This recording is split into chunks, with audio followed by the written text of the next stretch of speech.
நண்பர்களுக்கு வணக்கம். மைவி3 உறுப்பினர்கள் அனைவரும் ஒரு பரபரப்பான சூழ்நிலையில் இருந்திருப்பீங்க. அதற்கு காரணம் அந்த ஆப் சஸ்பெண்ட் செய்யப்பட்டது. நாமளும் முன்னாடியே ஒரு பதிவு போட்டிருந்தோம். அந்த டைமில் நமக்கு ஒரு தெளிவான விளக்கங்கள் கிடைக்கல. EOW மற்ற எந்த இடத்துலையும் அதிகாரப்பூர்வமான அறிவிப்பு கிடைக்காதனால நம்ம என்ன பண்ணியிருந்தோம் அப்படின்னா, அந்த டைமில் ஆப் யாரும் அன்இன்ஸ்டால் பண்ண வேணாம் அப்படிங்கிற பதிவு மட்டும் நம்ம போட்டிருந்தோம். ஆக்சுவலாக அதுக்கப்புறம் நிறைய கேள்விகள் எழுப்பப்பட்டன. அந்த கேள்விகளை பேஸ் பண்ணி நம்ம ஒரு விழிப்புணர்வு பதிவாக இதை நம்ம சொல்லலாம். அந்த ஆப் சஸ்பெண்ட் செய்யப்பட்டது அப்படின்னு சொன்னாங்க. சஸ்பெண்ட் செய்யப்பட்டதா அல்லது முடக்கப்பட்டதா, அதுக்கு ரெண்டுக்கும் உள்ள வித்தியாசம் என்ன? இப்போ சஸ்பெண்ட் செய்யப்பட்டது அப்படின்னா அதற்கான உண்மையான காரணம் என்ன? இதை பற்றின ஒரு தெளிவான பதிவு இது அப்படின்னு நம்ம சொல்லலாம். ஆக்சுவலாக முதல் பாயிண்ட்டு, நம்ம அந்த ஆப் முடக்கப்படவில்லை. கண்டிப்பாக அது சஸ்பெண்ட் செய்யப்பட்டுள்ளது. ஸோ முடக்கப்படுறதுக்கும் சஸ்பெண்ட் செய்யப்படுறதுக்கும் என்ன வித்தியாசம் அப்படின்னு பார்த்தீங்கன்னா, இப்போ முடக்கப்பட்டுக்கிட்டது அப்படின்னா நீங்கள் கண்டிப்பாக உறுப்பினர்கள் யாருமே ஏற்கனவே இன்ஸ்டால் பண்ணியிருக்கிற உறுப்பினர்களுமே அந்த ஆப் நீங்கள் யூஸ் பண்ண முடியாது. அது பேன் பண்ணிட்டாங்க அப்படின்னா கண்டிப்பாக அதை யூஸ் பண்ண முடியாது. பட் இப்போ இருக்கிற சூழ்நிலையில் பார்த்தீங்கன்னா ஆல்ரெடி யூஸ் பண்ணிகிட்ருக்க மெம்பர்ஸ், ஆல்ரெடி இன்ஸ்டால் பண்ண மெம்பர்ஸ் இன்னமும் ஒர்க் பண்ணிட்டு தான் இருக்காங்க. என்ன கொஞ்சம் ஆப் கொஞ்சம் ஸ்லோவாக ஒர்க் ஆகிட்டு இருக்குது.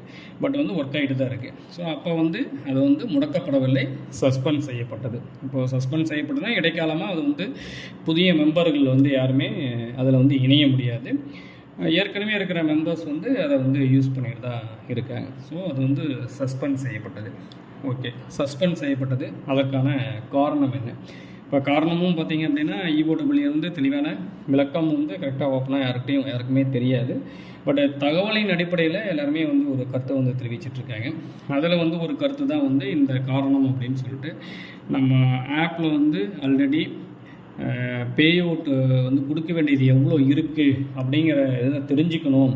OM மெம்பர்ஸ் எவ்வளோ இருக்காங்க, BM மெம்பர்ஸ் எவ்வளோ இருக்காங்க, SM, GM, DM, CM இந்த மாதிரி எல்லா மெம்பர்ஸ்க்கும் எவ்வளோ இருக்காங்க, அவங்களுக்கு எவ்வளோ பே அவுட் கொடுக்க வேண்டியிருக்கு. ஏன்னா ஏற்கனவே பார்த்திங்கன்னா எவ்வளோ அமௌண்ட்டு கலெக்ட் பண்ணியிருக்காங்க, அதாவது பர்ச்சேஸ் மூலிமா அவங்களுக்கு எவ்வளோ கலெக்ட் பண்ணியிருக்காங்கிற டீட்டெயில் EOW முன்னாடியே அந்த கோர்ட் ஆர்டரில் கொடுத்துருந்தாங்க.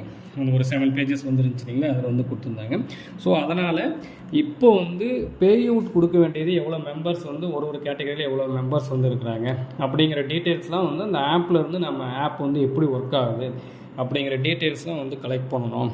அப்படிங்கிறதுக்காக ஆப் சஸ்பெண்ட் பண்ணியிருக்காங்க. அதையும் EOW ஹேண்ட் ஓவர் பண்ணியிருக்காங்க. அப்படிங்கிற மாதிரி தகவல் தான் எல்லாருக்குமே தெரியும். ஆக்சுவலாக இந்த டீட்டெயில்ஸ் எடுக்கணும் அப்படின்னா, எங்களோட புரிதலின்படி பார்த்திங்கன்னா, இந்த டீட்டெயில்ஸ் எடுக்கணும் அப்படின்னா ஈஸியாக இந்த ஐடி விங் இருக்காங்க இல்லையா. அப்போ ஒரு ஆப் ரன் ஆகுது அப்படின்னா கண்டிப்பாக ஒரு ஐடி டீம் தான் அந்த ஆப் டெவலப் பண்ணியிருப்பாங்க. ஸோ அவங்கக்கிட்ட கண்டிப்பாக பேக் எண்டில் எல்லா டீட்டெயில்ஸுமே கண்டிப்பாக இருக்கும். கம்பெனியோட அட்மின் ஒருத்தர் இருப்பார், அதேமாதிரி ஐடி விங் தனியாக இருப்பாங்க. அவங்கக்கிட்ட கண்டிப்பாக இவங்க சொல்லக்கூடிய டீட்டெயில்ஸ், கேட்கக்கூடிய டீட்டெயில்ஸ் எல்லாருமே கண்டிப்பாக அவங்கக்கிட்ட இருக்கும். அவங்கக்கிட்ட அந்த ஐடி விங்கை நம்ம காண்டாக்ட் பண்ணோம் அப்படின்னா, இப்போ EOWங்கிறது ஒரு ஹையர் அத்தாரிட்டி, அவங்க விசாரணையில் இருக்காங்க. கண்டிப்பாக அவங்க கேட்டாங்க அப்படின்னா கொடுத்து தான் ஆகணும்.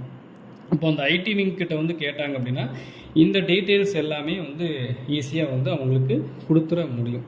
ஸோ அப்படி இருக்கும்போது ஏன் சஸ்பெண்ட் பண்ணியிருக்காங்க இந்த ஆப் அப்படின்னு சொல்லி பார்த்தீங்க அப்படின்னா, ஸோ எங்களோட புரிதலின்படி கண்டிப்பாக விசாரணையில் இருக்கும்போது நியூ மெம்பர்ஸ் யாரும் இதில் ஜாயின் பண்ணக்கூடாது அப்படிங்கிறதுக்காக இருக்கலாம்.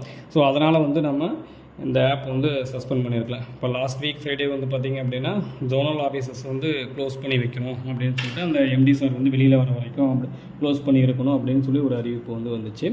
ஸோ இந்த வீக் ஃப்ரைடே பார்த்திங்கன்னா இந்த ஆப் சஸ்பெண்ட் செய்யப்பட்டது அப்படிங்கிற நியூஸ் நமக்கு வந்திருக்கு. ஸோ அப்போது விசாரணை ஒரு தீவிரம் அடைஞ்சிருக்கு அப்படின்னு தான் நம்ம சொல்லலாம். ஸோ அந்த விசாரணையோட அடுத்த கட்ட நடவடிக்கையாக தான் இந்த ஆப் சஸ்பெண்ட் செய்யப்பட்டுள்ளது. அடுத்து இப்போ ஆப்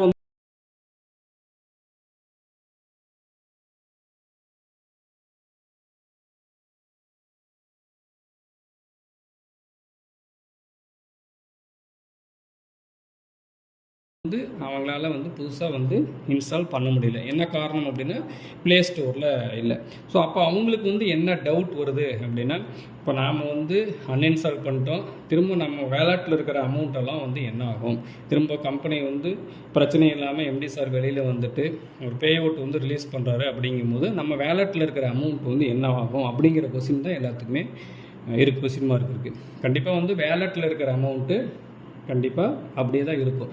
இது வந்து ஜஸ்ட் லைக் தட் ஒரு Amazon, Flipkart, Google Pay, PhonePe அப்படி அந்த மாதிரி ஒரு ஆப் மாதிரி தான் இதுவும்.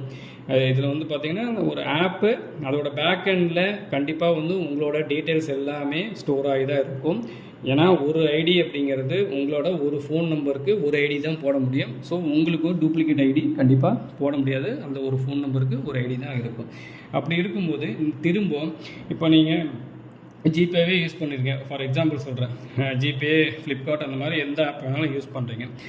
யூஸ் பண்ணிகிட்டு இருக்கும்போது திடீர்னு வந்து என்ன ஆகுது அப்படின்னா, நீங்கள் உங்கள் ஃபோனை வந்து கீழே போட்டு உடச்சிட்டிங்க. ஏதோ ஒரு தவறுதலாக வந்து வண்டியில் போகும்போது கீழே வந்து உடைஞ்சிருது. அப்போ வந்து நீங்கள் ஒரு புது ஃபோன் வாங்குறீங்க. அப்போ என்ன பண்ணுவீங்க, புதுசாக திரும்ப வந்து சாஃப்ட்வேர் வந்து இன்ஸ்டால் பண்ணுவீங்க. அந்த ஆப் வந்து ஜிபே ஆர் ஃப்ளிப்கார்ட் எதுவாக இருந்தாலும் இன்ஸ்டால் பண்ணுவீங்க.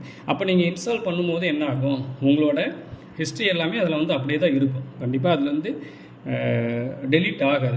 இப்போ சப்போஸ் வந்து ஃப்ளிப்கார்ட் யூஸ் பண்ணுறீங்க அப்படின்னா அதில் வந்து ஒவ்வொரு பர்ச்சேஸ்க்கும் வந்து பார்த்திங்க அப்படின்னா சூப்பர் காயின்ஸ் அப்படின்னு சொல்லி கொடுப்பாங்க. அது வந்து ஜஸ்ட் லைக் தட் ஒரு ரிவார்டு மாதிரி தான். ஸோ அப்போ அது வந்து அந்த பர்டிகுலர் லிமிட் வரைக்கும், எந்த டேட் ஆஃப் எக்ஸ்பைரி டேட் வந்து கொடுக்குறாங்களோ அந்த டேட் வரைக்கும் அந்த இது வந்து பார்த்திங்க அப்படின்னா கண்டிப்பாக டெலீட் ஆகாது. இப்போ எக்ஸ்பைரி டேட் முடிஞ்சாலுமே டெலீட் ஆகாது, எக்ஸ்பைர்டுன்னு தான் வரும் ஒழிஞ்சு டெலீட் ஆகாது. ஸோ அந்த மாதிரி தான் இதுவும் வந்து ஒரு ஆப்பு. ஸோ உங்கள் வேலட்டில் இருக்கிற அமௌண்ட் வந்து கண்டிப்பாக அப்படியே தான் இருக்கும். திரும்ப வந்து ஒன்ஸ் வந்து எந்த பிரச்சனையும் இல்லை, திரும்ப வந்து ஆப் வந்து ரெக்கவர் பண்ணிட்டு நம்ம வந்து ஒர்க் பண்ண போகிறோம் அப்படிங்கும்போது திரும்ப நீங்கள் இன்ஸ்டால் பண்ணிட்டு நீங்கள் போய் பார்த்தீங்க அப்படின்னா கண்டிப்பாக உங்களோட வேலட்டில் இருக்கிற அமௌண்ட் வந்து அப்படியே தான் இருக்கும். ஸோ அதில் வந்து எந்த விதமான இஷ்யூஸும் கிடையாது. ஆக்சுவலாக கம்பெனி வந்து உங்களுக்கு வந்து பே அவுட் வந்து கொடுக்கறதுக்கு வந்து தயாராக இருக்கிறாங்க. அப்படிங்கிற பட்சத்தில் கண்டிப்பாக இந்த வேலட்டில் இருக்கிற அமௌண்ட் வந்து கண்டிப்பாக இருக்கும். இப்போ அன்இன்ஸ்டால் பண்ணதுனால எந்த ஒரு இஷ்யூவும் வரப்போகிறது கிடையாது. பட் நாம் வந்து என்ன பண்ணோம் அப்படின்னா, நான் ஏற்கனவே சொல்லியிருக்கிறேன், எதற்கும் நம்ம தயாராக இருக்கணும். எந்த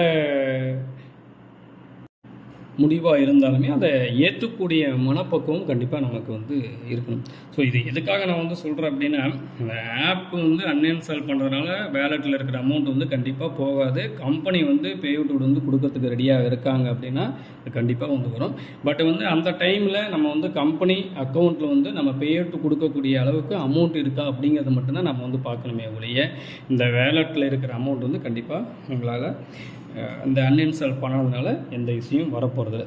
ஸோ இந்த பதிவை நான் எதுக்காக சொல்கிறேன் அப்படின்னா, நாட்கள் போக போக பே அவுட்டோட வேல்யூ வந்து கண்டிப்பாக இன்க்ரீஸ் ஆகிட்டே போகுது. உங்களுக்கே வந்து தெரியும், இப்போ வந்து கிட்டத்தட்ட ஒரு 5 மாதமாக வந்து பே அவுட் வந்து கொடுக்கல. இந்த டைமில் வந்து பார்த்திங்க அப்படின்னா ஸ்டோர்ஸ் வந்து எந்த அளவுக்கு வந்து ரன் ஆகிட்டு இருக்குது, எவ்வளோ பர்ச்சேஸ் வந்து பண்ணியிருக்காங்க அப்படிங்கிறதெல்லாம் வந்து கண்டிப்பாக உறுப்பினர்களுக்கே தெரியும். கண்டிப்பாக உண்மைக்கு வந்து வலிமை அதிகம். நான் இதை அடிக்கடி வந்து சொல்லுவேன். ஸோ கம்பெனியில் உண்மை இருந்துச்சு அப்படின்னா கண்டிப்பாக எம்டி சார் வந்து எல்லா விளக்கங்களையும் வந்து கொடுத்துட்டு திரும்ப வந்து கம்பேக் வந்து கொடுப்பார் அப்படின்னு சொல்லி நம்பலாம். இது வந்து எல்லாருமே ஏற்றுக்கணும். இந்த விஷயம் என்ன அப்படின்னா, உண்மைக்கு வலிமை அதிகம். உண்மை இருந்தால் கண்டிப்பாக அது வந்து நடக்கும்.